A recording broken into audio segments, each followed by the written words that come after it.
نئے ویلا کے ساتھ آپ کے پاس حاضر ہیں۔ اگر آپ نے ہمارا چینل پرچار سبسکرائب نہیں کیا تو ضرور اس کو سبسکرائب کریں اور اپنے خیالات کا اظہار ضرور کریں اور نیچے کمنٹس کریں۔ آج کا ٹاپک ہے کہ مولانا فضل الرحمان کے بیٹے مولانا اسجد محمود کو افغان کے کن لوگوں نے ان کو ہاسٹیج بنائے رکھا، یعنی کہ یرغمال بنائے رکھا۔ تو میں تک بات چلی گئی تھی اور جو مولانا اسجد محمود کے ساتھ گارڈ تھے انہوں نے بھی اسلحہ نکال لیا، گنیں تان لی، اور جو وہاں جو گروپ تھا افغان، جو طالبان کہہ لیں یا ایک جتھا کہہ لیں، ان لوگوں نے بھی اسلحہ نکال لیا۔ اور جب مولانا اسجد محمود نے ان سے پوچھا کہ آپ کا امیر کا کون ہے تو انہوں نے امیر کا نام بتایا اور مولانا اسجد محمود نے امیر کو فون کیا ان کے، تو ان کے امیر نے معذرت بھی کی مولانا اسجد محمود سے، اور ان کو جو وہاں پر موجود تھا جتھا افغان طالبان کا، تو ان کو بھی انہوں نے ان کے امیر نے برا بھلا کہا اور ان سے کہا کہ آپ معذرت کریں مولانا اسجد محمود سے۔ اور وہاں پر پولیس والے، کیونکہ یہ سارا معاجرہ دیکھ رہے تھے، آدھے سے زائد پولیس والے تو وہاں موقع سے بھاگ گئے تھے، لیکن کچھ جو چند پولیس والے وہاں پر موجود تھے ان سے بھی وہاں پر جو افغان جو ٹی ٹی پی کے لوگ ہیں یا طالبان کا ایک جتھا یا افغانی لوگ وہاں پر تھے، انہوں نے ان سے بھی معذرت کی، اور یہ معاملہ پھر آگے بڑھا اور پھر مزید جو معذرتوں کا سلسلہ ہے وہ جاری رہا، اور ان کے امیر نے مولانا فضل الرحمان کو بھی فون کیا اور مولانا فضل الرحمان سے بھی معذرت کی، اور یہ کہا کہ غلط فہمی کی بنیاد پر یہ سارا واقعہ ہوا، اور وہاں پر جو موجود طالبان کے لوگ تھے ان کو اس چیز کا احساس نہیں تھا یا ان کو یہ معلوم نہیں تھا یہ کون لوگ ہیں اور اس طرح کا وہ جو ٹریول کر رہے ہیں، تو اس وجہ سے انہوں نے معذرت بھی کی اور مولانا فضل الرحمان نے ان کو معاف کر دیا، اور آئندہ اس طرح کی صورتحال پیدا نہ کرنے پر ایک دوسرے کو یقین دہانیاں بھی کرائی گئیں، اور یہ معاملہ انتہائی اہمیت کا حامل رہا۔ اور جب یہ معاملہ وزیر اعظم شہباز شریف نے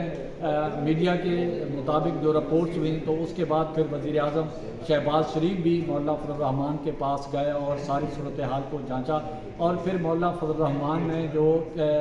صوبہ خیبر پختونخوا میں امن و امان کی صورتحال ہے اس پر وزیر اعظم شہباز شریف کو بریف کیا اور ساری صورتحال سے بھی آگاہ کیا، اور مولانا فضل الرحمان نے کہا کہ صوبے کی جو بگڑتی ہوئی امن و امان کی صورتحال ہے اس پر ضرور توجہ دی جائے، اور جس پر وزیر اعظم شہباز شریف نے مولانا فضل الرحمان کو یقین دہانی کرائی وہ امن و امان کی صورتحال کو، اس ساری سیکورٹی کی وجہ سے جو صورتحال پیدا ہو رہی ہے یہ ساری صورتحال کو دیکھیں گے، اور جو قانون نافذ کرنے والے ادارے ہیں ان کو بھی ضروری ہدایات دیں گے۔ اور یہ معاملہ صرف یہیں تک نہیں رکا، اس کے بعد پاکستان پیپلز پارٹی کے سینئر رہنما سید خورشید احمد شاہ بھی مولانا فضل الرحمان کے گھر پہنچے، اور انہوں نے تمام تر جو صورتحال ہے اس سے مولانا فضل الرحمان کے ساتھ اظہار یکجہتی کے لیے، اظہار ہمدردی کے لیے گئے، اور پھر مولانا فضل الرحمان نے ان کو ساری صورتحال جو ہے اس سے بھی آگاہ کیا، اور سارے جو معاملات جس طرح ہینڈل کیے گئے اور جو جس طرح صورتحال پیدا ہوئی۔ اور یہ ڈیرہ اسماعیل خان کا علاقہ ہے، مولانا اسجد محمود وہاں پر تعزیت کے لیے جا رہے تھے، ان کے جمعیت علماء اسلام کے کسی رہنما کی فوت بھی ہوئی تھی اور اس پر اظہار تعزیت کے لیے جا رہے تھے، اور ڈیرہ اسماعیل خان اور بنو کی طرف جائیں تو یارک ایک چوکی ہے، پولیس چوکی، وہاں پر یہ معاملہ سامنے آیا، اور مولانا اسجد محمود اور ان کے جو سیکورٹی گارڈ ہے یہ بالکل آمنے سامنے آ گئے، اور جو وہاں پر جو ایک جتھا تھا اس کے سامنے، اور انہوں نے 50 سے 60 لوگ وہ تھے، اور یہ بہت کم لوگ تھے، لیکن انہوں نے ہمت نہیں آ رہی، حوصلہ نہیں آ رہا کہ ایک وہ وقت تھا کہ کوئی چھوٹی ہی چیز یا تھوڑی دیر بعد فائرنگ شروع ہو جاتی یا راکٹ لانچر چل جاتے، لیکن مولانا اسجد محمود نے جس طرح حکمت عملی اور بہت اچھی حکمت عملی کا مظاہرہ کیا اور ان سے بات چیت کی، اور یہ معاملہ جس طرح افہام و تفہیم سے حل ہوا، اور پھر جو طالبان کی طرف سے جو معذرت کا سلسلہ بھی ایک شروع ہوا، اور جس کے مولانا فضل الرحمان نے دل بڑا کرتے ہوئے ان کو ساری صورتحال پہ ان کو معافی بھی دے دی، لیکن یہ معاملہ جو ان کے امیر مرکزی امیر تک ہے وہاں تک پہنچا دیا گیا ہے۔ اب یہ عین توقع کی جا رہی ہے کہ یہ جو یہاں پر ایک گروپ ہے اس کی بھی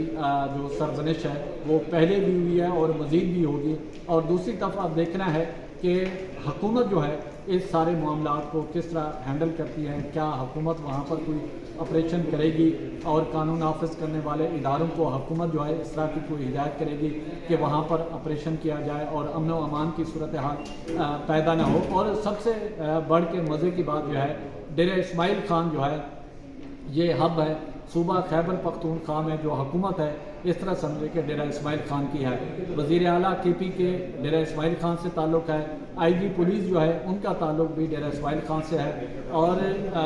قانون اور اپوزیشن کی بات کریں مولانا فضل الرحمان کی بات کریں تو مولانا فضل الرحمان کا تعلق بھی ڈیرہ اسماعیل خان سے ہے. اور یہ بڑی انتہائی اہمیت کا حامل ہے. اور پنجاب کو بھی بارڈر لگتا ہے. کے پی میں یہ خود ڈسٹرکٹ ہے اور امن و امان کی صورتحال جو ہے اس کے بڑے ڈیرہ اسماعیل خان نے اس ساری صورتحال کو بڑا فیس کیا ہے امن و امان کی بگڑتی ہوئی صورتحال کو. تو اسی کے ساتھ پرچار کی ٹیم کو اجازت دیں. گرد و نواح کا خاص خیال رکھیں, لوگوں کے لیے آسانیاں پیدا